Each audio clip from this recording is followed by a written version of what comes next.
I currently work as a cop in a pretty small town. It's surrounded by woods and parks. Forests are not part of any national park system, but I feel as if it's a big one.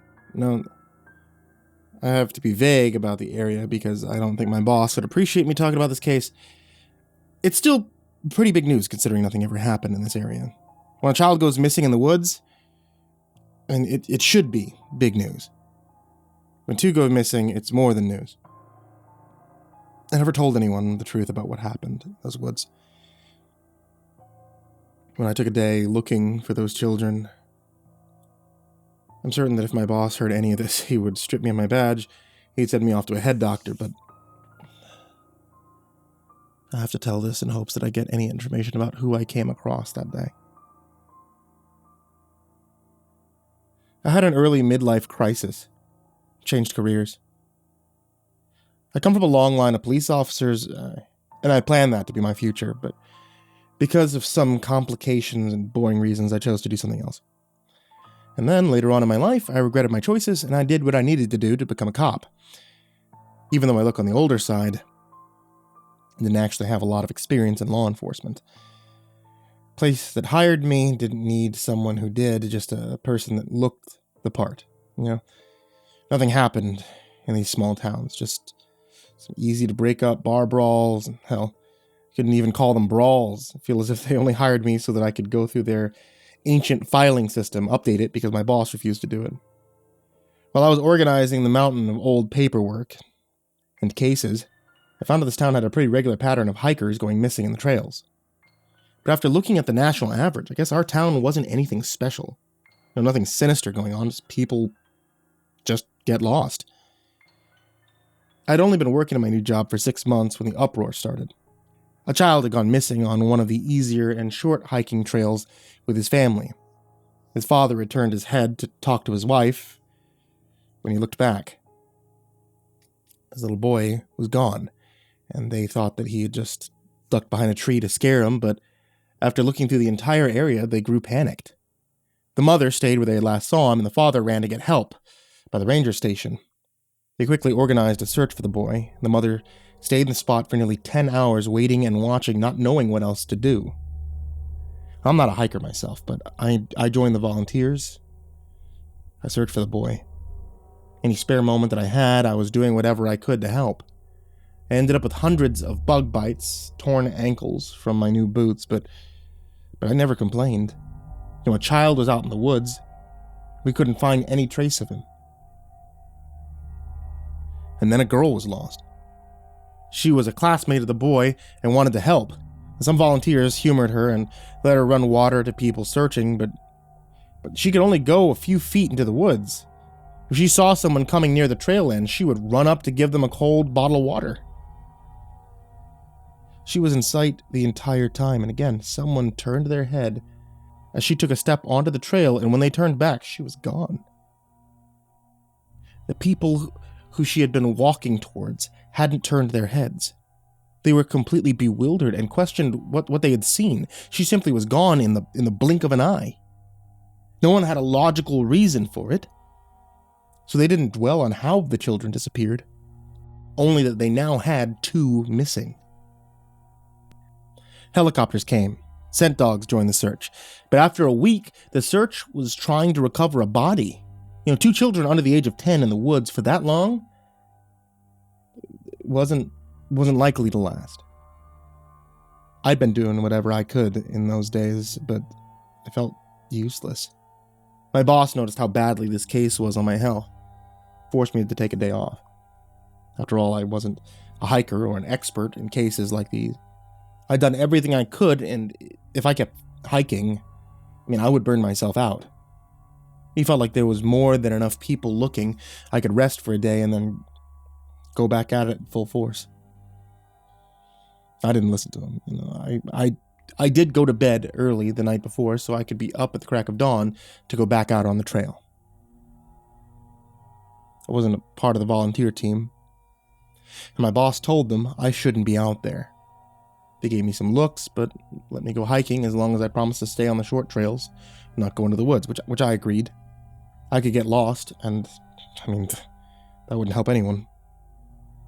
I knew I wouldn't find any traces of the children on a trail that had been looked over at least 100 times before, but I still couldn't just stay at home. It's how I spent my free day, hiking trails, getting more blisters on my ankles. I had a backpack of some supplies, and even though I had hiked for the entire day, I wasn't very hungry. I think the stress was getting to me. I still had some water and granola bars in my pack near the end of the day. I was in the middle of a somewhat longer trail I had gotten permission to search on when the sun had started to set. I decided to start heading back, but I knew it would be dark by the time I arrived at the end of the trail, and the ranger station in the front of the woods.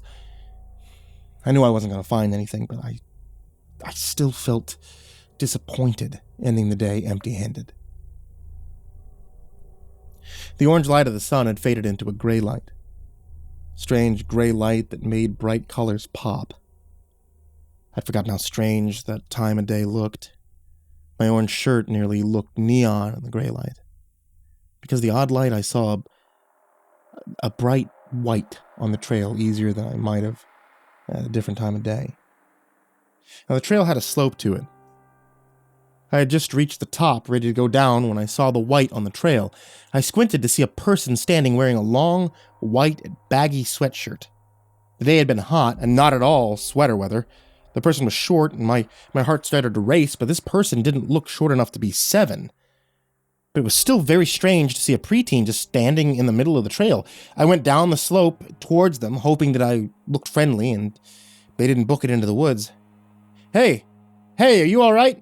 I asked when I was a few steps away from them. At first, I thought they had been wearing a long white hat of some sort. But when I got closer, I saw their hair was pure white. Either this was a very short, older person, or this child dyed their hair. I noticed they weren't wearing any shoes, and I found that strange. Their feet weren't dirty from walking in the woods, and, I didn't see any abandoned shoes around the trail. I had no idea how they were barefoot without tearing up their soles. Hearing my voice, they turned to face me. They were a child, like I had first thought. Their hair fell over their face, making it hard to see. I guessed they were a boy, even if they had hair on the longer side.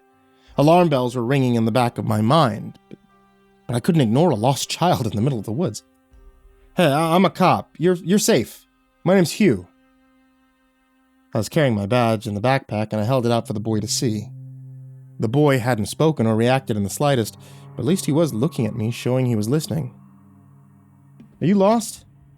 Where are your parents? I asked gently as I could. I couldn't blame the boy for being scared of a random man coming up to him in the woods. I hoped he trusted me enough so I could bring him to a ranger station so we can get him help. I have to find out where this boy's family was, and make sure that he wasn't in any kind of trouble. Protective instincts I didn't even know I had kicked in. I wanted to carry him out of the woods to make sure that he wouldn't hurt his feet. But getting any answer from the kid would be a win. I mean, best not to make him too uncomfortable. He hadn't responded to any of the questions, so I got down to his level and kept trying. Hey, what's your name? Ellie. Finally got something out of him. His voice was so soft I could barely hear it. But I had a name. I'm going to the ranger station. How about you come with me? If you feel comfortable with it, we could hold hands so we don't get lost. I saw his hands fidget a little at the end of his large sweater, as his eyes darted back and forth considering what I had asked. Because I had gotten down a bit lower, I could see his eyes through his white hair. His hair wasn't dyed. He was just albino, judging by his pink, reddish eyes. A rare condition I had never seen in person before. I heard people with the condition had bad eyesight, and I mean, it would be dark soon. And I was surprised that there was still light after how long we had spoken for. Holding hands would be a good idea, if he couldn't see when the sun did finally set. He came to a decision and held out his hand and let me take it. He seemed like a shy kid, so I didn't push any more conversation and took my small win.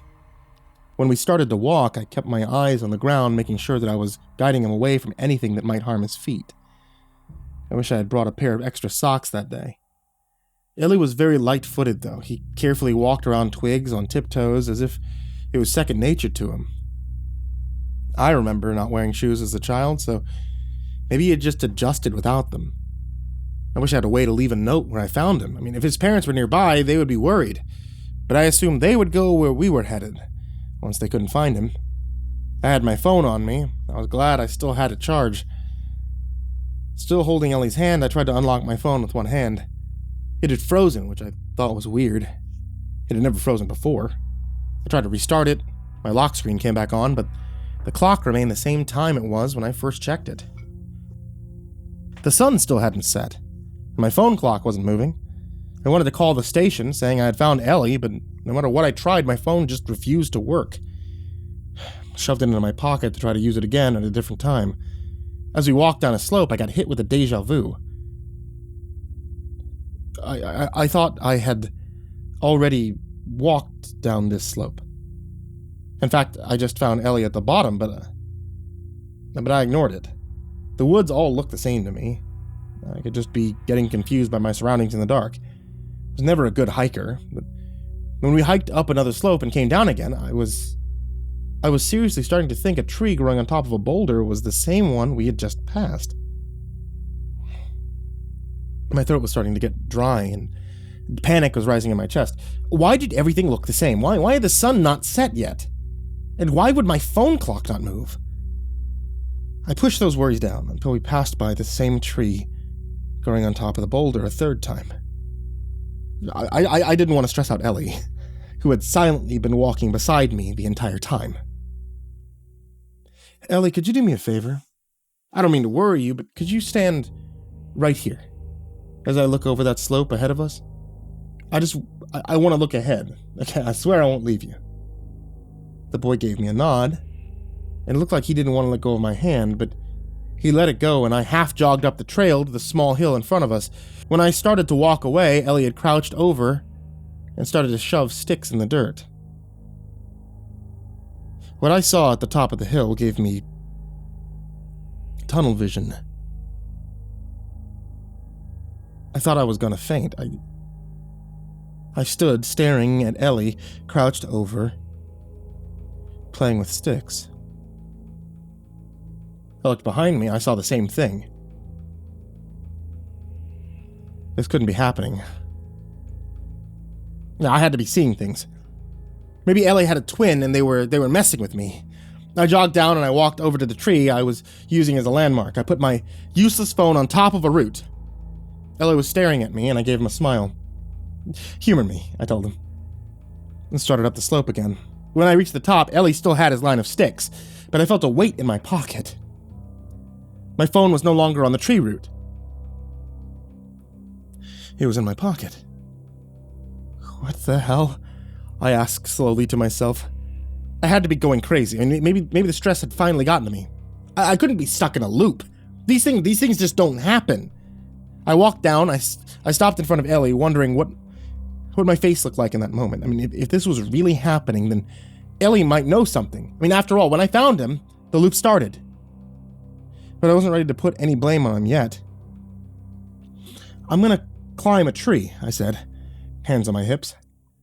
A hint of a smile flicked on Ellie's face.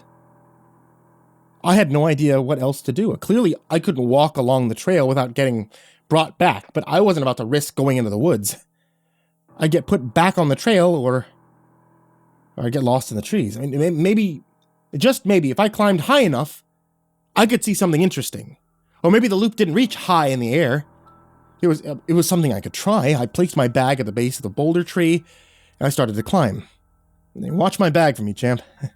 You can have the water and snacks if you want, though, I told Ellie, and I started to climb. I wasn't much for climbing, but the branches were thick and close together, so it made it easy. This tree was almost made for it, you know. I slowly made my way up, getting covered in leaves, sap, scratches from the bark. I didn't know when I should stop. I made the mistake of looking down, and I froze in fear for a few seconds. I learned in that moment I was afraid of heights. But I had to keep going. I had to get out of there and find a way to get Ellie out of the woods. But I had to keep going. I had to get out of there and find a way to get Ellie out of the woods. I don't know how long it took, but I made it to nearly the top, where I could no longer grab branches to support my weight. And I looked around, seeing Nothing special, but I was still in the tree, so maybe the loop didn't reach that high. I took a risk. I climbed up one more branch when the world went dark. I realized that the sun had set in the blink of an eye. I looked up at a starry sky through the branches before an immense force suddenly knocked me from my perch. It felt like an invisible hand had grabbed around me and plowed my body through all the branches I just climbed. The pain was nothing I had ever felt before. I heard my legs break before I felt it. My ribs were crushed in a knock to my skull, thankfully, making my world dark. When I woke up, I was on the bottom of the trail next to Ellie, who, I'm pretty sure, just was poking me with a stick. I screamed sitting up, patting my body, looking for what was broken, only to find myself in one piece. I was breathing hard, looking frantically around me. I was back in the gray light of the trail, and my body healed. Not even the tree sap remained. I guess that didn't work, I said with a small laugh.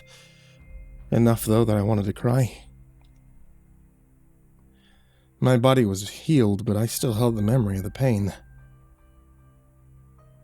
It was a good idea. I don't think I've ever seen someone find an opening of the loop before, Ellie commented in a small, soft voice. He had spoken about the loop.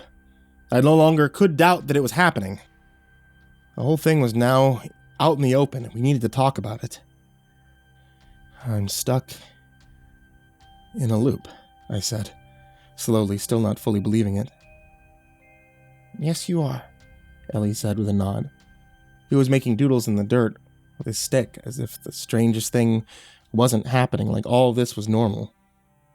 I stared at him, and the sticks that he had placed in a circle on the dirt. And a thought suddenly came to me.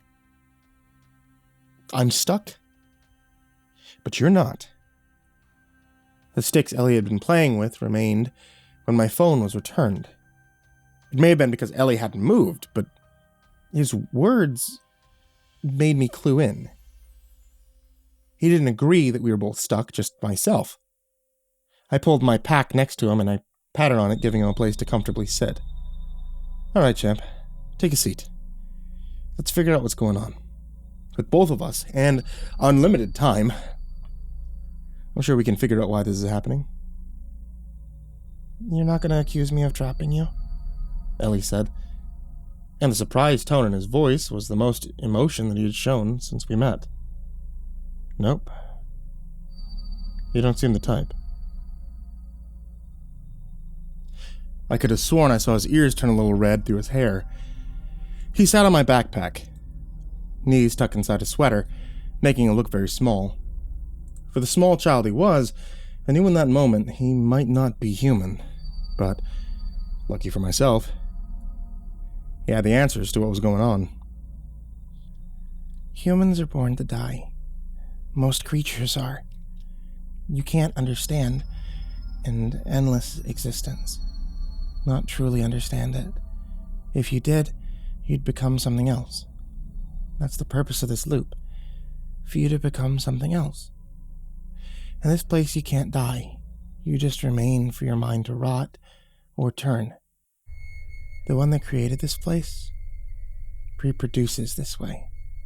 If your mind turns, you become something else. It twists your flesh into something the same as itself. The ones who cannot make the change are eaten. The loop keeps the victims fresh. I assume the missing children on the trail were taken for food. Children don't often manage to change.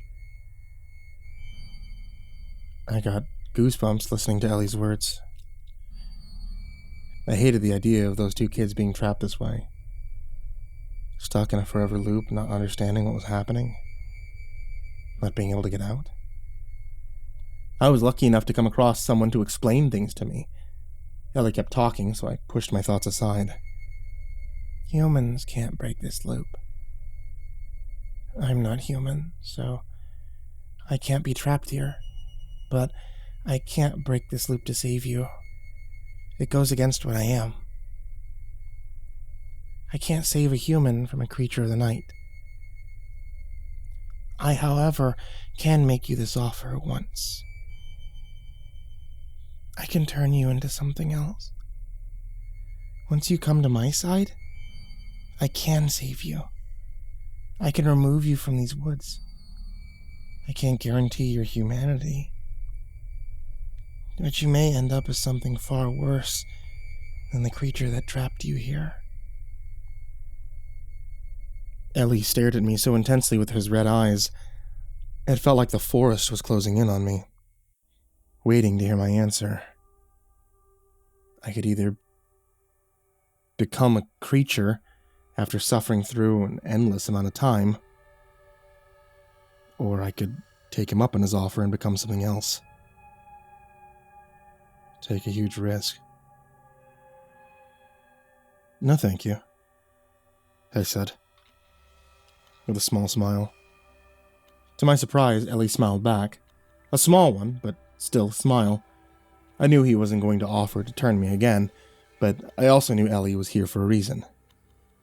Maybe that reason would get me out of this mess. It's best for you to stay silent as I take care of why I came here. I can't promise your life. I need to summon the creature who made this loop and speak with it. It may eat you, Ellie said as he stood up. I watched him as he walked to the middle of the trail. He stood waiting for me to nod and give him a small wave, telling him I was ready to maybe die in the next few minutes. Not much else I could do about it. He gave me a nod back, then stomped down hard on the dirt-patched ground. I thought I heard some sort of hollow echo, and the faintest silver light came from him, from where he stomped.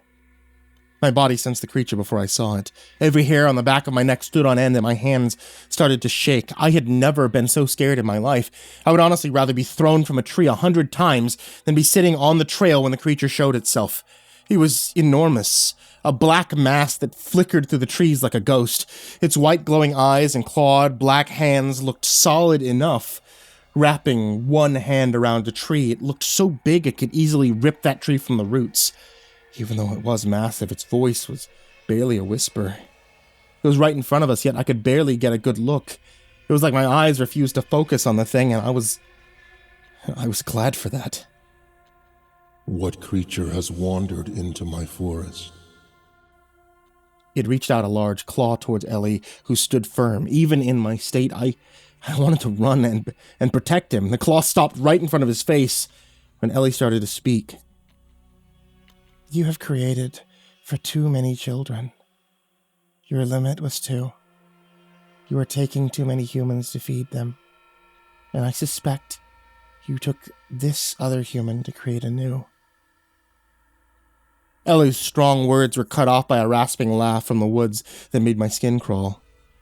This forest is mine. I can make as many children as I like. Now be gone. A massive claw came down to crush poor Ellie, and I shot to my feet. I was far too slow, but my concern was not needed. The moment the ghastly claw came down, it exploded into a silver mist. The creature let out a shriek of pain and darted further back into the woods, nursing its wound.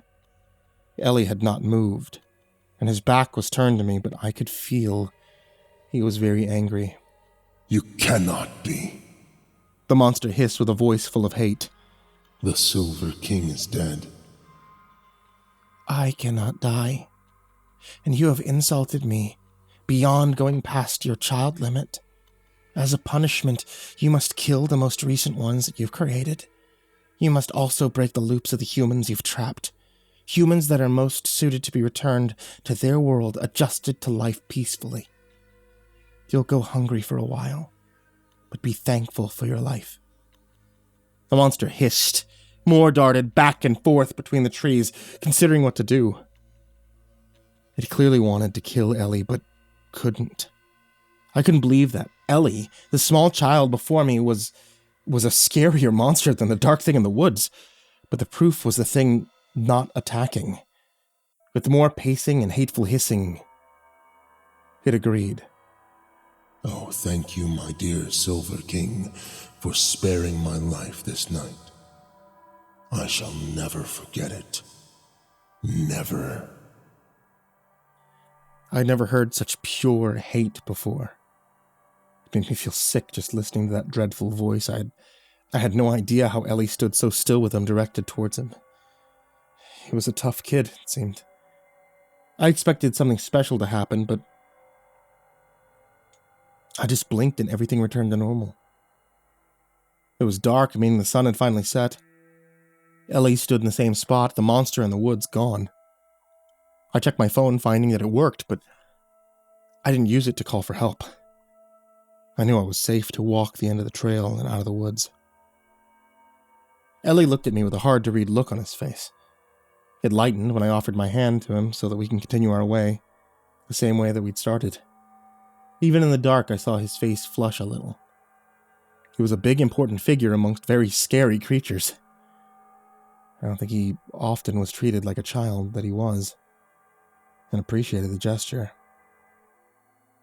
I wish I had spoken to him on our walk. I don't know what to say after everything I'd seen. I was going through ideas in my head when I saw something else on the trail in front of us. My throat closed and I felt tears come to my eyes. The missing children stood alone, holding hands, looking scared. I let go of Ellie's hand and ran over to the poor lost kids. I checked them over, finding them to be safe, perfectly fine. But when I looked back, Ellie was gone. I was a bit suspicious, bringing 2 of the missing kids out of the woods. 2 kids that should have been dead, and looked the same as they did when they had gone missing. But I had a solid alibi when they had been on the trails. One was me on camera buying gas, and the other was me with 10 other volunteers when the little ones had gone missing. Some people thought I was working with the ones who had taken them, but no proof for the matter ever dropped. No one could explain what happened, and I wasn't offering my strange tale. The kids said that they'd been stuck in the same spot for a long time, but they didn't get hungry. Since they were so young, the police didn't know what to make of it. The case came to a standstill, but most people were just happy that the kids were found. Since then, I wondered about Ellie. I couldn't help but think how he's doing out there, if he's safe. I mean, of course he's safe. He seems like a big deal. But I can't help myself. I've been looking, I'm trying to find any mention of him. So far, nothing. If you run into him out there, please trust him. Treat him nicely. He has a tough job, you know. And please, tell him Hugh says hello. Wants to know that he's doing all right.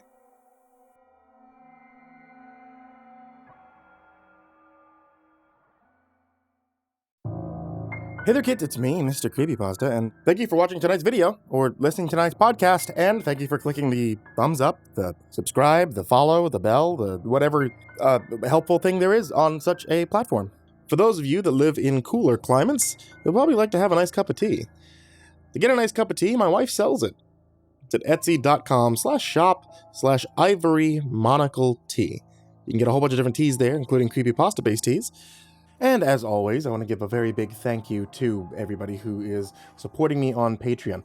If you guys have been supporting me on Patreon, or if you're considering doing so, then know that I just added in a couple of cool things for the loyalty program because I found out that I could. I had no idea that I could do that. So now, you guys should be getting some cool things in the mail brought to you by Patreon that are pretty cool. They support the channel as well. Oh, getting to the point though, a huge thank you to patrons, such as Jordan Alexander Sanchez, Brian Arce, Bobby Karman, Stephanie Butler, Tristain Pelton, Chance Burnett, Diana Kraus, William King, Heather McDonald, Reaper61167, Alex the Sandwich, Darth Miver, Micah Ortiz, Satanic Aries, Ness69420, aisodoehtraed with 2 exclamation points, Nessie, Ronny Hansen, Bardohawk764, Melancholy Corpse, Ferb, Harley, Billy Morrow, Madam Skullbunny, Sashi Suzaku, Grizzly Olsen.pro, Caden the Spooky Boy, Zane Nightshade, My Body Sounds Like Rice Krispies, Ashwood, Lord of the Weebs, Jay, Miss Exandra, Mr. Unsettling Spaghetti, Suji Campbell, Stricken, Azarine Fox, Fried Chicken 12, Freddy Krueger, Pie Nanny, Michael Scarborough, Infernal One, Lisa Cottrell, Caspian, Jordan Nels, Hades Nephew, Tater Chip, Acid System, Prozac and Pancake Appreciation Society, Cryptic Nightmares, Kiri the Sloth, Tommy Green, Fester's Lampshade, Sky Harbor, Nina Smith, Nico Cayo, Rafael Rodriguez, The Ginger Bros, Aaron Stormcrow, Daniel Polson, Trace Miles, and Corey Kenshin. Thank you guys so much so much, so much for being a part of the Patreon and helping me keep the lights on and helping me get exclusive stories and everything we do on the channel here. Thank you guys so much for being a part of it. Thank everybody in the description, and thank you guys who have stayed to this part of the video.